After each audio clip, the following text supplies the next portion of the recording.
It's once again Friday, 5:30 in the p.m., and this is your host for the next 25 minutes of Hotline 21, U.S. Representative Danny Davis, and as usual, I am ecstatic to be here, to have the opportunity to share some information, get your views. You know, it looks like it's just about close to winter time. And if you haven't had your furnace checked, have it checked in good working order, because I got a feeling it's going to be getting cold pretty soon. And so don't be caught not ready. So just make sure you get the guys in to take a look, oil it up, and make sure that everything is in. As Miss Bertha Dooley used to say, who was the principal of the elementary and high school that I attended, make sure that everything is in apple pie order. Of course, school strike has ended, and you can't be a Chicagoan and not know that somehow or another you were affected in one way or the other. I'm glad that it's over. I congratulate the Chicago Teachers Union for standing up, in a sense, for children. I used to be a member of that union. As a matter of fact, I was a union representative when I was about 22, I guess, years old. 21, I started teaching school when I was 20, and I guess I'm still, to some degree, an old-fashioned public school teacher. I came to Chicago in 1961, and I was 19 years old when I came here, and I was 20 years old when I started teaching in the Chicago public schools, and I had a wonderful, wonderful, wonderful time. I taught at the Magellan EVG Center. I taught at Farragut High School. I did some substitute teaching at the Mason Elementary School and some other places for a little bit, especially in District 10 when Joe Rosen, my dear friend, was the District 10 superintendent. A woman named Ida Mae Moe Fletcher was the local school leader, and not just for that area, which was North Lawndale, but for the whole city of Chicago. And I must confess that I had some wonderful, wonderful times teaching in the Chicago public school system. Former Alderman Ed Smith and I taught together. As a matter of fact, that's where we met each other. And we both taught at the Magellan EVG, and we both taught a little bit at the Farragut High School. And so teaching has been a part of my life. I started teaching Sunday school when I was about 15 years old. And so teaching kind of runs in my blood. I see we've got a call. Why don't I go right to the phone and take that call, and I'll be right back with you. So caller, are you there? Yes. Thank you for taking the call, Congressman Davis. I wanted to ask you, since you said that you were a teacher previously, if the CTU does not ratify their contract, what happens? And before you answer that, let me just continue a little bit more and see if I can get all this in. You talk about Ma Fletcher, and the reason I have a question about Ma Fletcher. The city talks about early childhood and how important that is and how it helps our students, but Ma Fletcher was fighting for early childhood back in the 70s. So I don't understand what the big deal is it for now. And actually, Mount Fletcher had a child parent center, if I'm not mistaken, on Ogden in California. We got it named after her. It But wasn't they tore hers, it down, though, didn't they? but after she died, we were able to get the city to name that child parent center after Mount Fletcher. Ernie Jenkins and I, along with other people, but Ernie and I were the, main instigators who did it. So you got some history there. Oh, yeah. How old are you? I'm also an admiral. Pardon? I said I'm also an admiral, so yeah, I do know that. I know that area quite well. Yes, indeed you do. Okay, can you answer the question about if the union doesn't ratify that contract, what happens? Then it's not if they would seek to reopen. But I just don't see any way they could not ratify the contract. I guess the difference still exists in terms of the 5 days versus the 10 or 11 days. And I don't know the extent to which that is still a bone of contention. But if they don't ratify it, then of course it would mean that it's null and void because it has not completed the process. Okay, I appreciate that. But let me ask you one more thing. I'm going to get off so somebody else can get through.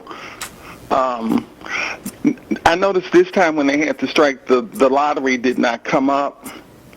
And I thought in 1974 when the lottery first came about, and even on all the tickets that they print out, it says on there that this money is going to be allocated toward the education fund for the state of Illinois. It seems like they didn't mention none of that. And the last thing I want to say is I'm also a lottery player, and they still pay out the same amounts for their winnings as they did back in 1974. So they're sitting on, in my opinion, a nice piece of change that could have went to the Chicago school system.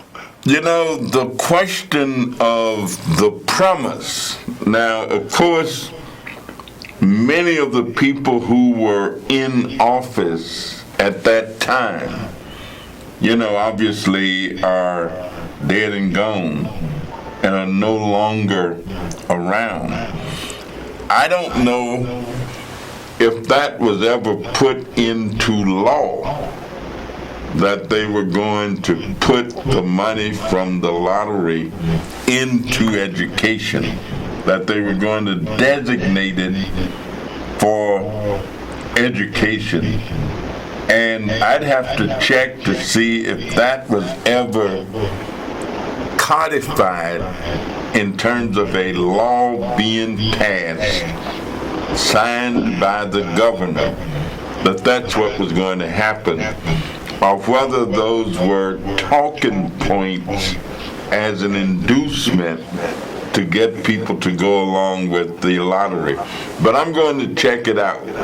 Okay. I'm going to let somebody else talk now. Well, it's been a pleasure. Let me tell you, Same it's here. just a real pleasure talking with you and knowing the history that you have and the understanding of what was going on.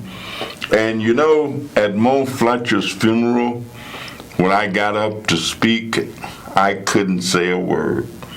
That was how much impact that lady had on my life and on me, and how much I enjoyed working with her and the goals that she was trying to establish for our community. She lived at 1907 South Pulaski, and I lived right down at 4341 West 21st Street. Oh, okay. And I lived on 18th and Harding. All right. Well, it's a pleasure, and thank you so much. And thanks for taking my call. All right. Have a good one. Caller, are you there? I think Hello? yes, go right ahead. Yes, Congressman Davis, I was listening to the previous show as well, and I was told also that you deal with the maritime industry, and I was wondering, do you think it's possible that we can get something like that involved into the school system? You know, I believe it is possible. There are so many aspects of things. As a matter of fact, I'm going to get with Captain Stevenson and see if we can't start talking that up and maybe get a meeting with the administrators at the Board of Ed and see how we may be able to get that phased in so that Right. those young people who might have that interest or who could become interested in that arena could have an outlet. And so What? you've put some on my mind. Well, thank you, Congressman. I was thinking about that because it's a lot of students in Chicago public schools that don't actually graduate, but they're required to have 10, 20, 30, 40 hours of community service work to graduate, and those hours can go toward the maritime, take them out on the water and let them see an interest, because Chicago alone gets 55 million tourists, and there's plenty of work in those summer months for them. You know what? I think you're absolutely right. And if you've never introduced to something, then you really don't know about it. And I think we have a responsibility to try and expand the horizons for our young people as much as we can. And I give you a commitment that we will try and follow up on this and see if we can't get something cooking with the Chicago Public Schools. Okay, great, Congressman. Thank you for your time. Stay strong and of good courage. Thank you. Thank you very much. And we'll go right on to the next caller. Caller, are you there? Yes, Congressman Davidson, thank you very much for taking my call. And what I wanted to ask you, other than joining the military, Marine Corps, Navy, or Coast Guard, are there any programs for younger folks to get involved in on a federal level that would give them access to boating in your district or maritime careers? I don't know of any, but as we just sort of indicated, we will seek out and give a real report on what we find out, and we will also try and help create whatever does not exist so that those opportunities do in fact exist. Right now we are having a problem and with the Young Eagles program out at the airport in Gary, Indiana, that the Tuskegee Airmen have been running now for a number of years. They used to run it out of Meigs Field. I remember Then that. after Mayor Daley closed that down, they went to the Gary Airport. And I understand that they're having a little bit of trouble. And just before I left to come here, I was trying to get a line. I had called Vic Croswell to see if I could get the gentleman's phone number who run the airport over there to try and just say to him, whatever the problem is, I hope it can be worked out, because many young people, some that I know, really got their start in aviation as a result of the Young Eagles program. They learned to get interested in flying. Some of them we've helped get them appointments to the military academy, that is the Air Force Academy, where they have become pilots, where they're doing, one young fella I often think of, Kenyatta Ruffin from Maywood, Illinois, who's an ace pilot and is a major in the Air Force, but there are others too. There's the young Williams lady, I started to say girl, so she's not a girl anymore, but she actually is now an instructor at the Air Force Academy, came right out of North Lawndale. And so when individuals have interests, and I ran into a lady the other day, 2 of her grandsons have gone to the military academies, and so we'll just check that out and see if we can't help make it happen. So thank you for the interest and thank you for the call. Well, we got a lot of interesting things that are going on. We'll take this call right away. Caller, are you there? Good evening, Dr. Davis, U.S. Representative 7th District. I want to be real brief with my comments.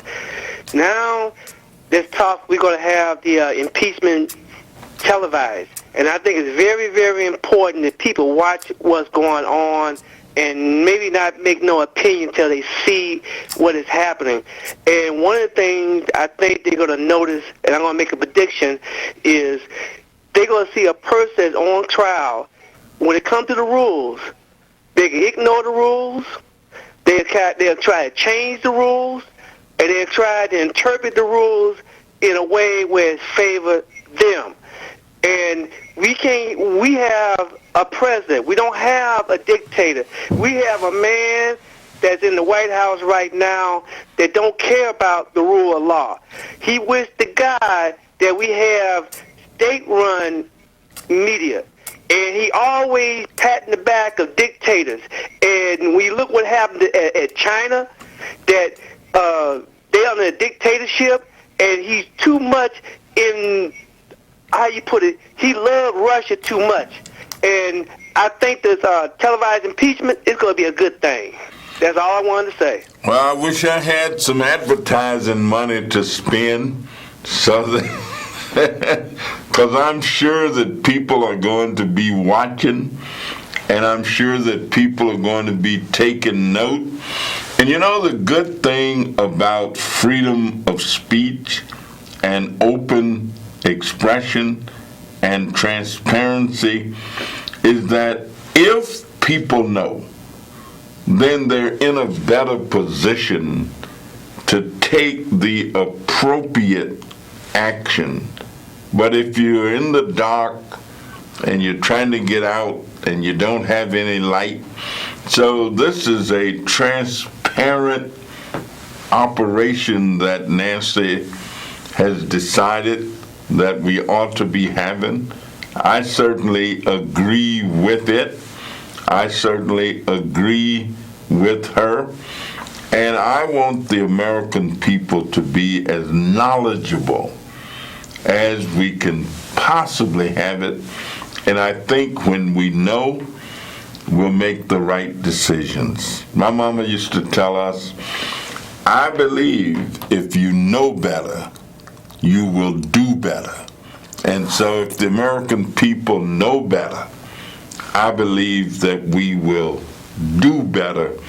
And I'm kind of hoping we'll do better when it comes to electing a person to be the president of these United States of America. Thank you very much, and I appreciate your call. We did take a vote, and I really wish that we were voting to expand the earned income tax credit. I really wish we were voting to create more opportunities for hungry people to get food. I wish we were expanding opportunities for people who are unemployed to get jobs. And I sure wish we were voting to create opportunities for people who don't have access to health care to get it. But, you know, we got to take all of these things in stride, and we got to work in such a way that we be as comprehensive in our knowledge and as comprehensive in our thinking. I had, obviously, this week a good week. because I introduced a couple of bills. And one of my bills I'm very, very excited about because it got marked up to a degree this week, and we didn't lose on some amendments that the Republicans had indicated they were going to put forth. I have a bill that I introduced called the REAL Act, and what it would really do is repeal the takeaway of the Pell Grant for individuals who've been incarcerated, individuals who are in prison. I believe that most of these people get out of prison. They don't die in prison. They come back home, and they need the ability to work, to get a job. So why not, while they're in prison, let them be educated so that they can develop some job skills so when they come out, they've got something to offer so that they can take care of themselves and not necessarily get involved in criminal enterprise or criminal activities trying to make a living. And so I'm hoping that we're going to be successful.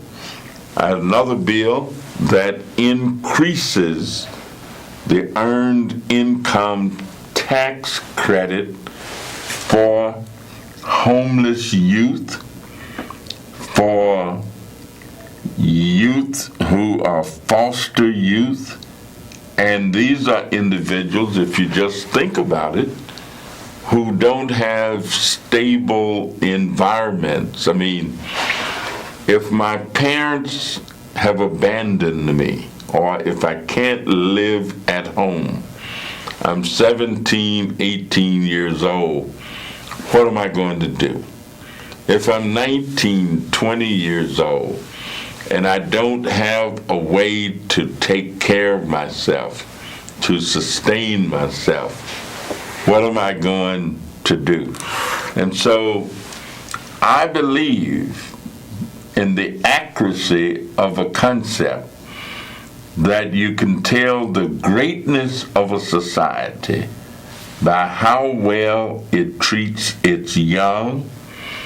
If my mother or my father or both are drug addicted, don't have a job, I'm 6 months old, and I will suffer without having anything to do with the creation of my situation. I didn't have any control of that. So please help me, society. Help me so that this deprivation does not delay my development, especially when I haven't done anything wrong. All that I've done was be born, and so I need help. If I'm 12 years old and there isn't enough food in the house, and I don't have the food that I need to eat and sustain myself, I didn't create that situation. I'm 12 years old. If there's no heat, it's about to get cold, and somebody couldn't pay the gas bill, and there's no call for it. We only got about a minute. I'm going to give it to you. Go right ahead. Yes, please. We need to bring back some trade schools for our young men and women. Our kids deserve the best. I was a member of AXME, and I know what the unions are all about, but they're too selfish. Bring back something for these kids to energize these kids. These kids are more ambitious than what we give them credit for. Thank you very, very much. Well, thank you for your call. I am an avid supporter of labor, organized labor. I'm also an avid supporter of creating work opportunities for people. And I can tell you that the trades are a real good place to be. And I'll just make my last word a shout out to the St. Paul Church of God in Christ that's got a great program, and Pastor Ford and all the folks over there to be commended. It's been a great show. It's been a great evening. I'm going to leave here and go to a banquet where East West University, where I serve on the board of trustees at, is having our annual benefit tonight. That's where I'm headed. Have a wonderful evening, a great weekend, a great week, and I'll see you next Friday. This is it. So long.